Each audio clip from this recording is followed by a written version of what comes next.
जितना सहनशील होगा उतना बड़ा वो भक्त बनेगा। जब कोई इस मार्ग में चलता है तो उसके सामने इस बात की परीक्षा आती है, तुम कितना सह सकते हो। जब आपको बुरा लगना ही बंद हो जाएगा तो आपको भगवान परमानंद प्रदान करेंगे। जब तक बुरा लगता है तब तक साधन करो और उस बुराई को सह जाओ।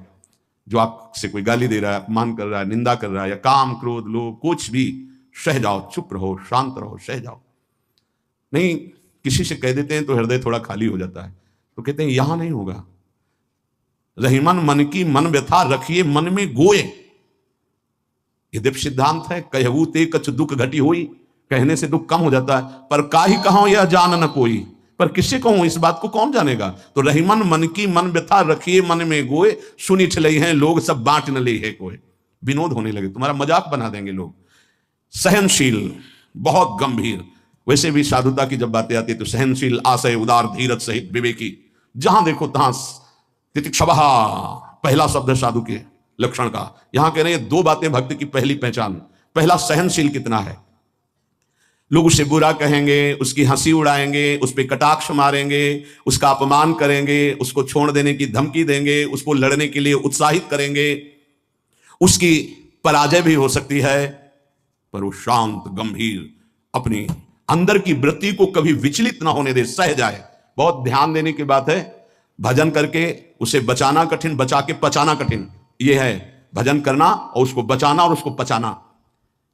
आपको बुरा कहेंगे, पूज्य बाबा कह रहे हैं, हंसी उड़ाएंगे, आपके कटाक्ष मारेंगे, बड़ा भजनानंदी बनता है, किसी से तो बात ही नहीं करता है, अपने को कुछ ज्यादा ही भगत समझते हैं क्या। ऐसे क्या क्या कटाक्ष करेंगे, आपको लड़ने के लिए उकसाएंगे, उत्साहित करेंगे कि आप लौट कर उनको जवाब दीजिए, लड़िए। वो ऐसा महसूस करवाएंगे कि आप हार गए, चुप हो गए, आप दब गए, चुप हो जाओ, हार जाओ, हारी को हरिनाम, मौन होकर चुपचाप सह जाओ। इस गुण से अध्यात्म की उन्नति बहुत जोर की होती है। सहिष्णु, सहनशीलता, तितिक्षा, इनको एक ही शब्द के पर्यायवाची है। सहित सहित बाढ़े भगत गृह तन गुरु हितगार, सेवक जी महाराज कहते हैं। और जिसके अंदर सहनशीलता नहीं है तो वो केवल परमार्थ का आडंबर करेगा, स्वप्न में भी आध्यात्मिक उन्नति नहीं हो सकती। जागृत की तो बात जाने दो, पकड़ लीजिए। सबसे पहला लक्षण सहन करना। ये आप संकल्प कर ले कि जीवन में सब कुछ सहन करना है मुझे। जो सह गया सो साधु, जो टूट गया वो विषयी। यही बात हमको एक शराबी देव समझाई थी ब्रह्मावर्त बिठूर में। ए देखो तिल तिल ये छवि काटी गई तो आज भगवान बन के पूज रही। ए बच्चा टूटना नहीं। क्या भगवान का बाहरी स्वरूप था। वो बाहरी तो ऐसे मदिरापान की एक लीला करते हुए दिखाए, लेकिन जब उपदेश मिला तो प्रणाम करके अंदर सोचा भगवान न जाने किस रूप में, और वो शब्द जीवन में नहीं भूला। खास बात होती कि जैसे ऐसे कोई बोल रहा है तो वो शब्द जीवन में नहीं भूला। ये टूटना नहीं, टूटना नहीं, कैसी भी परिस्थिति हो टूटना नहीं। यहां भी कह रहे जो सहिष्णु नहीं, सहनशील नहीं, वो आध्यात्मिक उन्नति जागृत की तो बात जाने दो, स्वप्न में भी नहीं होगी। कुछ नहीं हाथ लगता, आडंबर केवल लेता है। अतः भक्त को अधिक से अधिक नाम जप के द्वारा यह शक्ति बढ़ानी चाहिए सहन करने की। कितना भी कुछ भी अंदर कोई विकार, मनोवेग, वाणी वेग, उदर वेग, जनेन्द्रीय वेग, कोई भी वेग, सब चुपचाप सह जाओ। ये मार्ग है सहन करने का, सहन करने का। भगवत प्राप्ति का जो मार्ग है वो सहन करने का मार्ग है। शांत, अपने मन की बात किसी से भी मत कहो। कहो तो केवल प्रभु से कहो, अगर कहना ही है, नहीं तो कहने की जरूरत नहीं। वो देख रहे हैं, उन्हीं का विधान रचा हुआ है, उनसे क्या कहना। वो भोरी सखी का एक पद में है ना, दिल दे करके दिल की सुख दुख की बातें क्या कहना। जब दिल ही दे दिया तो क्या सुख दुख की बातें कहना। पहला तो ये हुआ सहिष्णु, सहनशीलता, और दूसरा नाम जप। ये दो से भक्त की पहचान, दो चीजें। निरंतर नाम जप हो रहा है कि नहीं, हर प्रकार के आक्रमण को आप सह रहे हैं कि नहीं, बस यही भक्ति की पहचान। और तो सब लक्षण आ ही जाते हैं। नाम में जितनी अधिक शक्ति है उतना कोई वर्णन ही नहीं कर सकता। इतनी अधिक अचिंत शक्ति नाम में है। नाम में जितना मन लगाओगे तो तुम्हारा मन निर्मल और तुम्हारा बल बढ़ता जाएगा, और वो निर्बल होता जाएगा। दोनों बात समझ लो, मन निर्मल और निर्बल। निर्बल तुम्हारे अधीन। अभी क्या है, मन बलवान और हम उसके अधीन हैं, और मन मलिन तो हमको संसार में फंसा रहा है। नाम में जितना आपका भाव बनता जाएगा, श्रद्धा विश्वास बनता जाएगा, उतनी ही तुम नजदीक प्रभु के पहुंचते जाओगे। भजन करना कठिन, करके बचाना कठिन, पचाना एक सूत्र केवल, सब कुछ सहन करना है जीवन में। भूख प्यास गर्मी सर्दी मान अपमान निंदा स्तुति सब सहन करना, चुप शांत एकदम अंदर, और नाम जप। बस ये दो बहुत जोर की बात बाबा ने बताई कि सहनशीलता और नाम जप ये प्रधान दो गुण हैं जिससे भक्त की पहचान होती है। तो हम अंदर अपने करें, दूसरों पे नहीं, अपने अंदर कितना नाम जप कर रहा है, कितना सहनशील है। जब नई नई अवस्था में साधन में आए थे तो ये मनाते थे कि कोई अपमान करे देखे कैसा लगेगा, कोई अपमान करे। तो फिर भगवान ने बड़ी कृपा की, बहुत अच्छे अच्छे शब्दों के स्वागत हुए, तो हृदय में भी अब कैसा लग रहा है। एक समय ऐसे सीधे गंगा के किनारे सामने से बड़ी गालियां और बड़े कटु वाक्य, ऐसे वैसे क्या क्या बातें, शांत एकदम चुप। कैसा लगा? मांगते थे कि प्रभु कभी अपमान हो तो कैसा लगेगा, कैसा लगा? शांत मन। हाँ चलो ठीक है, आगे चलो। भगवान कृपा करके देते हैं। संत जन इसी से समझते कि हमारे ऊपर कितनी कृपा है। जब हमारा कोई अपमान करे हमें गुस्सा ना आवे, कोई विकार हमारे अंदर आवे, गलत चेष्टा ना हो, उसको सह गए, तब बड़ी कृपा श्री भगवान की हमारे ऊपर है। संसार का चिंतन तो सारी दुनिया करती है, यदि भक्त भी संसार का चिंतन है तो किस बात का भक्त है। अगर दो चीजें लानी है, सहनशीलता और निरंतर भजन, तो ये 6 साधन हैं, ये 2 महान सद्गुण प्राप्ति के। भक्त के 2 महान सद्गुण सहनशीलता और निरंतर नाम जप। अगर ये बात तुम्हें लानी है तो ये 6 साधन पूज्यपाद उड़िया बाबा जी महाराज बता रहे हैं। पहला, हल्का भोजन।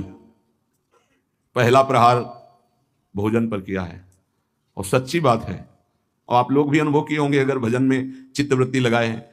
पेट में वजन ज्यादा वजन कम, देख लो, आप खुद देख लो। हल्का भोजन, इतना हल्का कि आप भोजन पाकर बैठे हैं और आपको महसूस ना हो कि आपके पेट में वजन है, इतना भोजन पाया।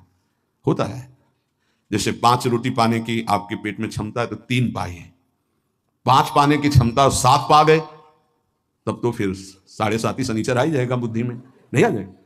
बिल्कुल प्रमाद आ जाता है, पक्का प्रमाद आ जाता है।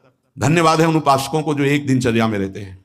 हाँ ठीक है, 1 चम्मच खीर डाल दीजिए, 1 पीस डाल, बस दोबारा हमसे मत पूछना, बस वो अपनी निष्ठा में रहते हैं। ये आहार विहार ही भजन में सबसे ज्यादा सहयोगी है और बाधक भी है।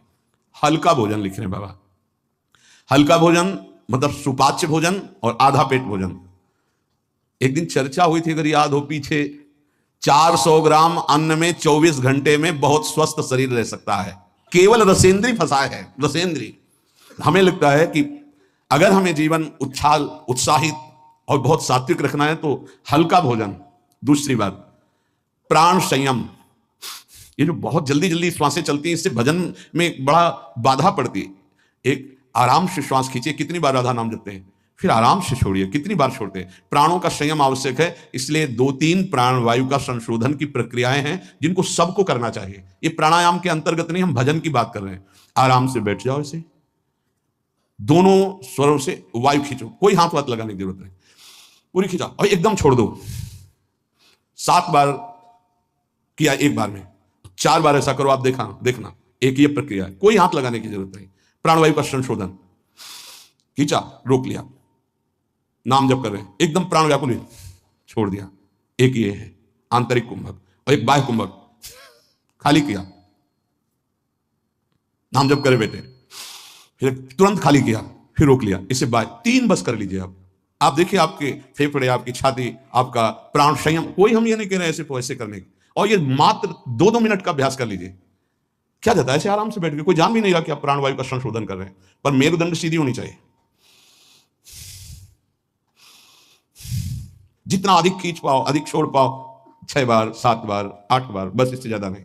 और ये 4 बार दिन में, एक बाह्य कुंभक, एक आंतरिक कुंभक, ये 5-5 बार कर लीजिए। एक गुदगुदाहट से एक ध्यान करने की इच्छा होगी, मंत्र जपोगे तो एक प्यारा लगेगा। अब जब प्राणवायु किसी की देखो ना, एकदम अगर एकांत कमरे में हो तो ऐसा लग रहा है धौंकनी चल रही है, क्योंकि स्थूल प्राणवायु है, उसकी आवाज अलग ही सुनाई देगी। प्राणवायु का संयम, भोजन हल्का और प्राणवायु संशोधन कृपया जरूर करें, चाहे वृद्ध शरीर हो चाहे जवान शरीर हो, ये जरूरी है प्राणवायु का संशोधन।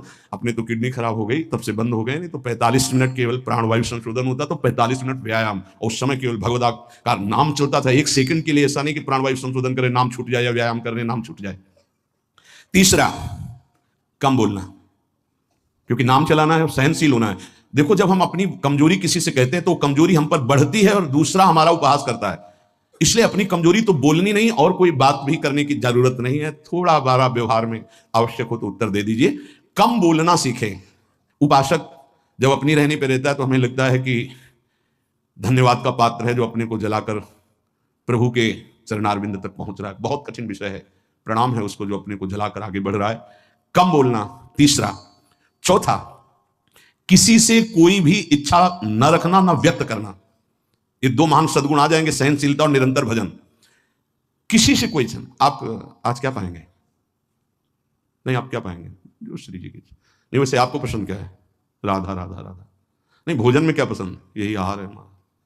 कभी भी कोई शब्द ना निकलने पाए तो आज फिर मुगौड़ा बन जाए, ऐसा नहीं। कोई देखो, अगर आपको वास्तविक मार्ग को प्राप्त करना तो सिद्धांत है, कोई भी इच्छा है भी तो प्रकट नहीं करना हो। आप देख लेना, अगर श्री जी को मूंग के मुगौड़ा ही पवाने ना प्रसाद में तो आपको मिल जाएंगे कहीं ना कहीं से। मांगने की जरूरत नहीं, कहने की जरूरत नहीं, इच्छा व्यक्त करने की जरूरत नहीं।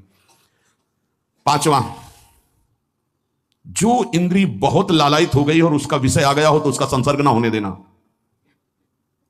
देखो, जैसे वो दो सद्गुण कठिन है तो उनको लाने वाले साधन भी बहुत कठिन है। किसी भी इंद्री की बहुत इच्छा हुई और वैसे संयोग आ गया, कोई भी इच्छा, हर इंद्री में अपनी इच्छा रहती है, प्रबल इच्छा हुई और प्रारब्धवशात माया ने वही संयोग बना दिया, लो खाओ।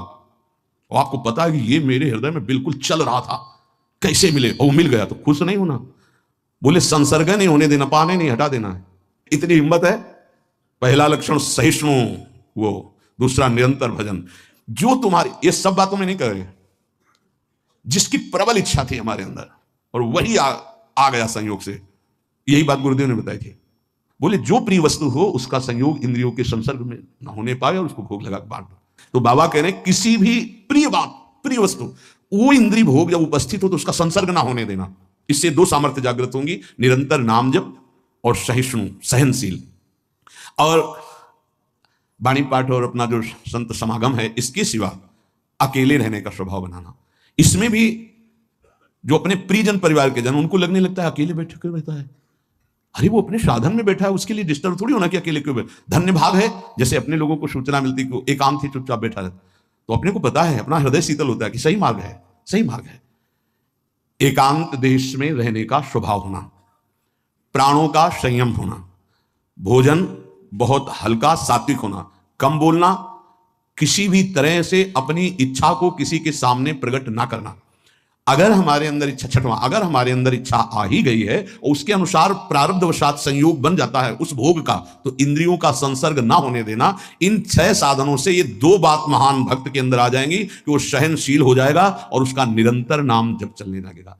भक्त वही है जो प्रभु के नाम को परम धन, परम जीवन मानता है और हर समय ऐसे नाम जप में लगा रहता है जैसे संसारी पुरुष धन कमाने में। जो जितना भगवान नाम का संग्रह कर लेगा वो उतना ही उच्च भावना वाला बन जाएगा। भक्ति से क्या मिलता है जानते हो? भाव की ऊंचाई।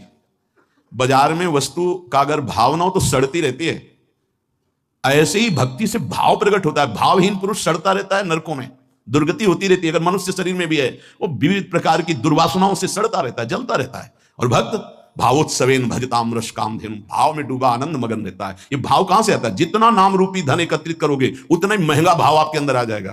बोले तो प्रिया प्रीतम की लीला में डूबे रहते हैं, भाव कहां पहुंचा दिया? अभी कहां है? काम भाव, क्रोध भाव, लोभ भाव, अभी तुम्हारा भाव गिर गया। भाव उठाओ तो बोले कहां है? बोले प्रिया प्रीतम के भाव में। बोले ये कहां है? बोले काम भाव में, क्रोध भाव में, लोभ भाव में। भाव ही सब कुछ है। भगवान को पुकार करके साक्षात सामने प्रकट करने की सामर्थ्य भाव में ही है। भाव पूरित टेर ही करती मुझे लाचार है, भाव बिन सुनी पुकारे मैं कभी सुनता नहीं। बात ध्यान करो, भाव सारा। और ये भाव कहां से आता है? पूज्य उड़िया बाबा कह रहे, जो भक्त जितना अधिक नाम जप कर लेता है उतना ही बढ़िया भाव उसका बन जाता है। जो नाम कीर्तन पर विश्वास करता है कि नाम कीर्तन कर रहा हूं तो मेरे प्रभु यहीं बैठे सुन रहे हैं, भक्त का सदैव ऐसा भाव रहता है। मैं पद गायन कर रहा हूं, मेरी प्रियालाल मुस्कुरा रहे हैं, वो सुन रहे हैं। वाणी श्री ध्रुवदास जी की सुन जोरी मुस्कात। अगर तुम्हें भाव नहीं आ रहा तो आचार्यों ने लिखा है कि जब 42 लीला गाई जाती है तो जोरी प्रिया प्रीतम परस्पर देखकर मुस्कुराते हैं और गायन और श्रवण करने वाले उपासकों पर कृपा करते हैं।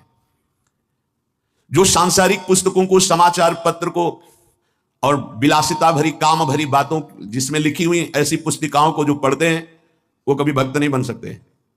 बाबा के समय मोबाइल नहीं चला था, 60-70 वर्ष पहले। ये तो 35 वर्ष बहुत बहुत हुए होंगे, नहीं मोबाइल को भी लिख देते। क्योंकि उस समय पत्रिका ही गंदी बातों की लिखा पढ़ी वाली बातें पढ़ी, अब तो मोबाइल वाली बातें हैं। वो भक्त नहीं हो सकता जो गंदी बातें देखता है। नहीं नहीं, आपको तो अपनी वृत्ति पवित्र करनी, बचानी है। बहुत सावधानी की जरूरत है। एक छोटा सा बच्चा 13 वर्ष का एकांतिक में, बहुत सुलझा व्यक्तित्व, अवस्था 13 वर्ष की, व्यक्तित्व बहुत सुलझा। जब वो अपने संयम की बात तो उनका भाई मोबाइल तो नहीं रखते, उनका लैपटॉप रखते, तो उनका उसमें भी वही गलती होती है क्या? क्योंकि कभी हमने तो बोले हाँ सर्च करके वैसे किया जा सकता है, तो उनका फिर तो गलती होने की संभावना है। बोले हो चुकी गलती, आप संभाल लो। छोटे छोटे बच्चों में गलती कराने की सामर्थ्य इस मोबाइल लैपटॉप में है। विश्वास कीजिए, बहुत बढ़िया समय है, निकल चलो। ये माया फंसाने के लिए सब सूत्र फेंकेगी, आपको फंसना नहीं है। कोई सुख नहीं, केवल जलन, केवल अशांति, केवल समय नष्ट होना। भक्त वही है जिसको भगवान से भी अधिक संत महात्मा प्यारे लगे।